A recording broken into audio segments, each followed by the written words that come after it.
Meginka celý den věrně na mě čeká, když já k ní přicházím, už z dálky na mě štěká.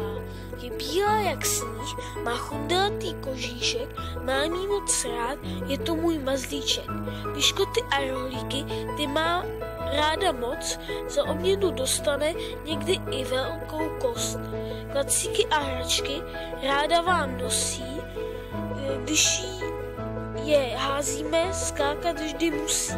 A kocur po plotě na návštěvy chodí, Meginka štěká a on se jí bojí.